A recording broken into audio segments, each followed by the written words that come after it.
আমাদের মধ্যে অনেকেই আছেন যারা অ্যাকচুয়ালি ইটিএফে ইনভেস্টমেন্ট করতে চান। ইটিএফ অর্থাৎ এক্সচেঞ্জ ট্রেডেড ফান্ড, যেখানে কোনো হিউম্যান ইন্টারভেনশন থাকে না, অর্থাৎ কোনো মানুষ এসে ট্রেড করে না।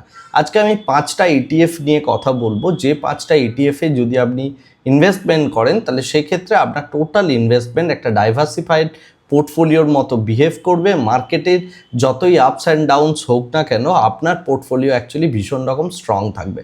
তো প্রথমেই এই জায়গায় আমাদের সিলেকশন হচ্ছে নিফটি বিজ। নিফটি বিজ আপনাকে প্রচণ্ড পরিমাণে একটা গতি দেবে এবং ইকুইটিতে টোটাল ইনভেস্টমেন্টটা হবে। দ্বিতীয়ত, আমরা যদি ইনভেস্টমেন্ট করি সেক্ষেত্রে আমরা হ্যাংশাই বিজে করতে পারি। এটা চায়নার একটা ইটিএফ, যেটা চাইনিজ যে সমস্ত কোম্পানিগুলো আছে টেকনোলজি কোম্পানি, সেখানে ইনভেস্টমেন্ট হবে।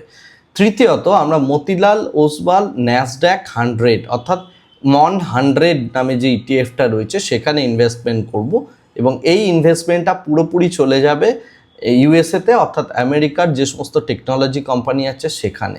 এরপরে আমাদের প্রেফার্ড জায়গা হচ্ছে গোল্ড বিজ। এক্ষেত্রে গোল্ডকে আমরা ডাইভার্সিফিকেশন হিসাবে ইউজ করছি।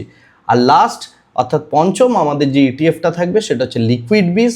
লিকুইড বিজ অর্থাৎ বন্ডের মধ্যে ইনভেস্টমেন্ট হবে গভর্নমেন্ট সিকিউরিটিসে। সেক্ষেত্রে আপনি একটা মান্থলি কর্পাস তৈরি করতে পারবেন। এই সমস্ত 5টা ইটিএফে যদি আপনি ডাইভার্সিফাইড পোর্টফোলিও মেনটেন করতে চান, আপনি এই 5টা ইটিএফকে ট্র্যাক করতে পারেন।